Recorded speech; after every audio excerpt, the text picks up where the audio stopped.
नमस्कार, स्वागत है आपका डेली करंट अफेयर्स की सीरीज में। आज के इम्पोर्टेंट करंट अफेयर्स को हम लोग देखेंगे।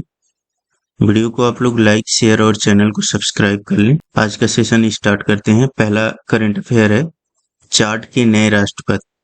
चाड के अंतरिम राष्ट्रपति मोहम्मद इदरीस डेबी को 61% से अधिक मतों के साथ 6 मई के राष्ट्रपति चुनाव का आधिकारिक विजेता घोषित किया गया है। उनके निकटतम प्रतिद्वंदी पीएम सुकेश मसरा को सिर्फ 18.53% मत मिले। चाड गणराज्य एक भूमि से घिरा देश है जिसकी सीमा लीबिया, सूडान, मध्य अफ्रीकी गणराज्य, कैमरून, नाइजर से लगती है। चाड जो है अफ्रीका महाद्वीप का एक देश है। राजधानी इसका एनजमेना है। मुद्रा इसकी मध्य अफ्रीकी CFA फ्रैंक है। नेक्स्ट अगला इंपॉर्टेंट करंट अफेयर है आरबीआई ने नए एग्जीक्यूटिव डायरेक्टर नियुक्त किए हैं। ठीक है, तो रिजर्व बैंक ऑफ इंडिया ने आर लक्ष्मीकांत राव को तत्काल प्रभाव से एग्जीक्यूटिव डायरेक्टर नियुक्त किया है। लक्ष्मीकांत राव इससे पहले डिपार्टमेंट ऑफ रेगुलेशन में चीफ जनरल मैनेजर इंचार्ज के तौर पर काम कर रहे थे। आर लक्ष्मीकांत राव ईडी के तौर पर deposit insurance and credit guarantee corporation, right to information act और डिपार्टमेंट ऑफ कम्युनिकेशन को देखेंगे। नेक्स्ट अगला इंपॉर्टेंट करंट अफेयर है जो काफी चर्चा में अक्सर यह रहता है सौर तूफान। तो दुनिया का सबसे शक्तिशाली सौर तूफान 20 सालों बाद धरती से टकराया है। सौर तूफान की वजह से आसमान अलग अलग रंगों का दिखाई दिया। अमेरिकी वैज्ञानिक संस्था national oceanic and atmospheric administration नोआ के मुताबिक इस सौर तूफान का असर सप्ताह के अंत तक रहेगा। इसे मुख्य तौर पर दुनिया के उत्तरी और दक्षिणी हिस्सों में देखा जा सकेगा। हालांकि तेज होने पर इसे कई जगहों पर देखा जा सकता है। सौर तूफान आने का कारण सूर्य से निकलने वाला कोरोनल मास इजेक्शन है। कोरोनल मास इजेक्शन के दौरान सूर्य से आने वाले पार्टिकल्स धरती की मैग्नेटिक फील्ड में एंट्री करते हैं। पार्टिकल्स के धरती पर एंट्री करने के बाद एक रिएक्शन होता है जिसके कारण पार्टिकल्स चमकदार रंग बिरंगी रोशनी के रूप में दिखते हैं। यह सौर तूफान अक्टूबर 2003 के बाद आए हैलोवीन तूफान के बाद दूसरा बड़ा तूफान है। हैलोवीन तूफान के कारण स्वीडन में ब्लैकआउट हुआ था और दक्षिण अफ्रीका में ग्रिड ठप पड़ गए थे। दुनिया का सबसे शक्तिशाली सौर तूफान 1859 में धरती से टकराया था जिसका नाम कैरिंगटन इवेंट था।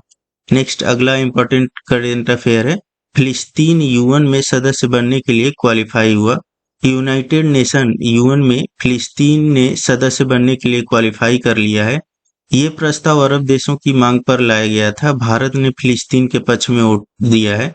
भारत समेत 143 देशों ने फिलिस्तीन का समर्थन किया। संयुक्त राष्ट्र के 193 सदस्य देशों में से 143 ने फिलिस्तीन के पक्ष में जबकि 9 ने इसके विरोध में वोटिंग किया। विरोध करने वाले देशों में अमेरिका, इजराइल शामिल थे जबकि 25 देशों ने इस वोटिंग से दूरी बनाई। इस वोटिंग से फिलिस्तीन यूएन का सदस्य नहीं बना है बल्कि सदस्य बनने के लिए क्वालिफाई कर पाया है। इससे पहले यूएन में 18 अप्रैल को फिलिस्तीन को पूर्ण सदस्यता देने के प्रस्ताव पर अमेरिका ने वीटो लगा दिया था। संयुक्त राष्ट्र सुरक्षा परिषद में अल्जीरिया ने यह प्रस्ताव पेश किया था जिस पर वोटिंग हुई थी।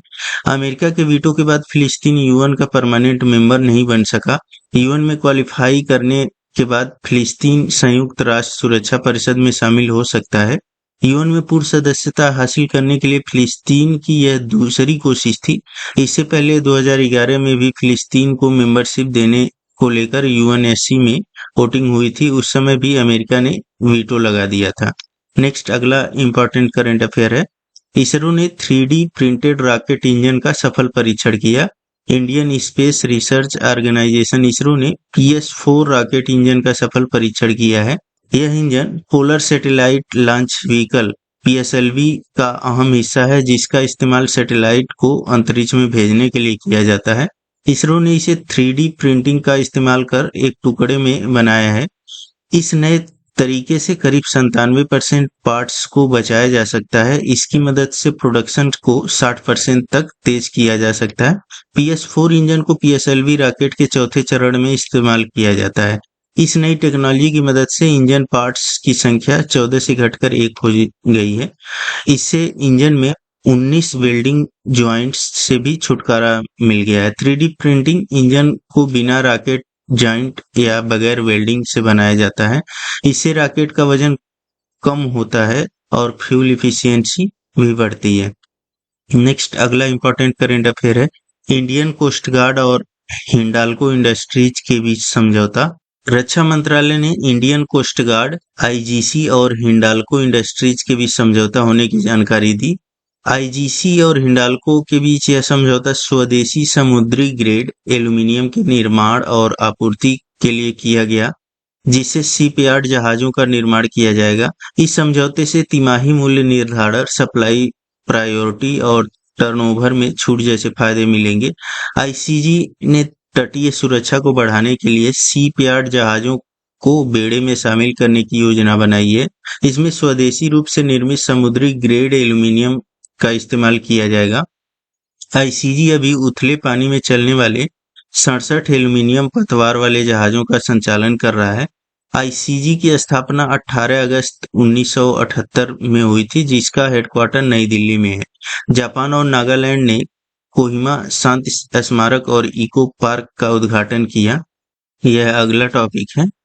तो नागालैंड में कोहिमा शांति स्मारक और इको पार्क का गहरा महत्व है, जो जापान की सरकार, जापानी अंतर्राष्ट्रीय सहयोग एजेंसी और नागालैंड सरकार के बीच सहयोगी प्रयासों का जश्न मनाता है। इन परियोजनाओं का उद्घाटन न केवल ऐतिहासिक महत्व का प्रतीक है, बल्कि यह शांति, सुलह और शैक्षिक मूल्य का भी प्रतीक है।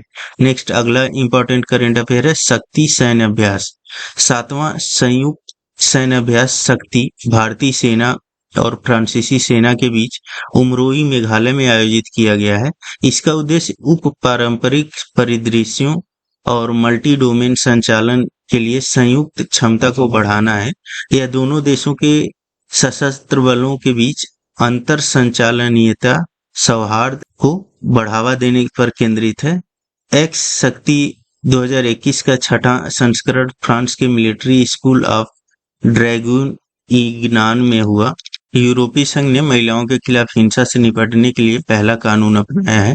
तो यूरोपीय संघ ने यह पहला कानून अपनाया है जिसमें जबरन विवाह, महिला जनांग विकृति और ऑनलाइन उत्पीड़न के खिलाफ कार्रवाई शामिल है। इन अपराधों के लिए कम से कम 1 से 5 साल तक जेल की सजा होगी। ब्लॉक के 27 देशों की मंजूरी के साथ यह कानून बन गया है। यदि पीड़ित बच्चा, पति या पत्नी या पूर्व पति है तो यह कड़ी सजा की अनुमति देता है। नेक्स्ट अगला करंट अफेयर है राखी गढ़ी, जो चर्चा में है। यह भारत में हड़प्पा सभ्यता का मिला सबसे बड़ा स्थल है। तो हरियाणा के राखी गढ़ी की एक महिला के डीएनए विश्लेषण से प्राचीन ईरानी और दक्षिण पूर्व एशियाई शिकारी संग्रहकर्ता वंश के मिश्रण का पता चलता है, जिसमें स्टेपी पास्टोरल जीन का कोई सबूत नहीं है। इस खोज ने हड़प्पा और वैदिक संस्कृतियों की उत्पत्ति पर पारंपरिक सिद्धांतों को चुनौती देते हुए द आर्यन क्वेश्चन के आसपास बहस को फिर से शुरू कर दिया है। उत्खनन स्थल के टीला 7 से 56 कंकाल बरामद किए गए हैं। नेक्स्ट अगला करंट अफेयर है भारत में चीन का नया राजदूत।